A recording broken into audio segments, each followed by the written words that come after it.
Swifty on the beat.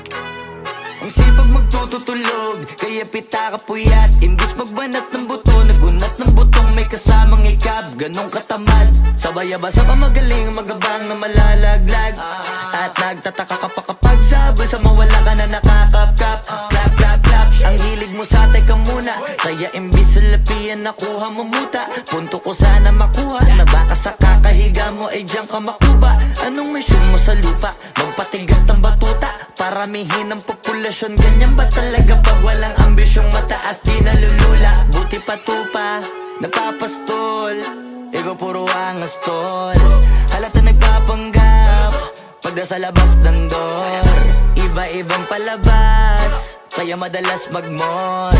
Akala mo lang nakahabol ka na, pero di ka pa nakakascore. Di lang pala yung tulog yung pwedeng may mapanaginipan. Di rin pwede na lahat ng gusto idaan sa hilingan. Pag may nahiligan, di madalian. Ba't di pagigilan, sige, ikay magpursige kasi di pa huli. Pero sa'yo yan nakadepende, di yun nakabase ka sa swerte. Di laging pa pwede na, yung pwede lang kung pwede nga. Isipin na walang bagay na hindi pwede. Siyempre, di araw-araw, 25 na Disyembre. Darating at darating ang peste, yan ang dapat mong pagandaan. Kasi buti pa yung leche, plano may plano kahit leche. Akala ko ayaw mo ng dilata, pero lagi ka nakahilata. Kala ko ayaw mo tumunganga, pero inuuna mo bunganga. Kala ko gusto mo ng biyaya, pero lagi ka nakatihaya. Sarili mo din ang dinadaya, kasi sa katamaran mo siya niyaya.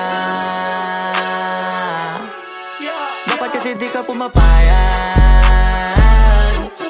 ikaw din naman na mahihirapan. Tsaka ikaw din namang hihinayang sa masasayang. Hoy batugan, di ka pa mayaman, wala ka bang matabang wallet? Bakit di ka makabangon, baka bakal na mukha mo tapos unan mo naman magnet. Pahiga-higa lang sa higa, ang kala mo biyaya sa iyo ang kusang lalapit. Iba ka hanip, di nagpapanik. Sanay ka bang walang budget o sadyang wala ka lang target? Yung iba namang mga tamad ay meron din kakaibang mindset. Kaso lang hindi natin alam kung utak ba talaga nila ang ginagamit o gumagamit. Pag walang wala at pagkakailanganin sa patalim kumakapit. Pag walang arip, sige ang dali, sige ituloy mo pa pare hanggat hindi ka pa sumasabi. Sana malabanan mo sarili mo na sanay na puro kahingi. Alam mo naman siguro sa sarili mong hindi yan nakakabilib. Tapos siya pa yung galit sa'yo sa pilitan. Yun naman ang di ko maintindihan. Tipong imposible hindi mo din kainisan. Kahit pa ulit-ulit mo pasigihan, mali ka na kahit na isang beses mo lang hindian. Sa mga naririnig mo sana nakatuto ka para matuto ka ng sira ulo ka. Ang sakit mo nasa ulo kasi baka yung sakit mo nga ay nasa ulo na. Kung di ka kumilos ay hindi ka tutuka. Kapag hindi ka ngumuya ng ngumuya, mabubulunan ka naman. O di kaya bibig naman ay bubula, kasi hindi to labanan ng patigasan ng mukha, kaya matuto mahiya. Ang sipag magtutulog.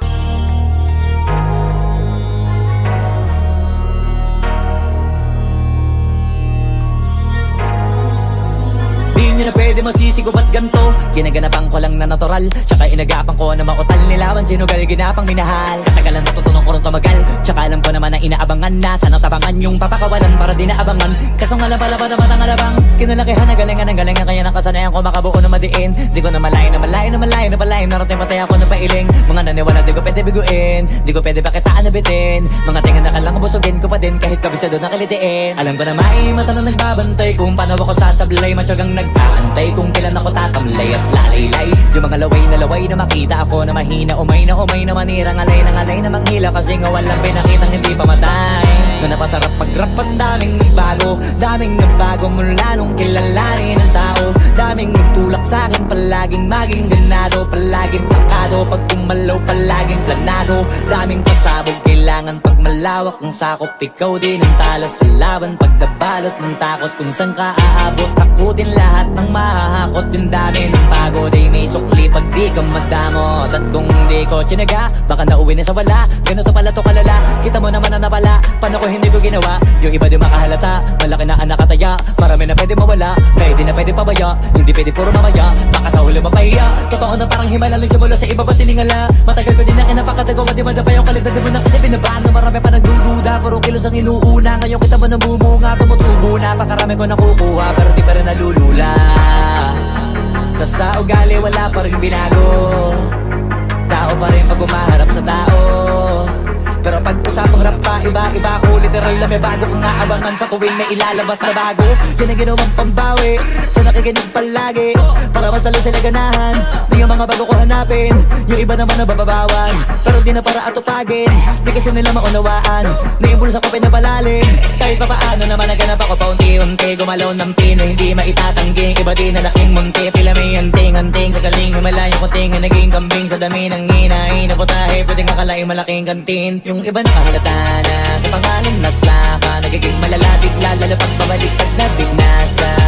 Gumagawa, ginagawa, magagawa, maiba lang ang lasa, para maipakita ko din na din ako gumagawa ng basta-basta. Ngayon lalo pang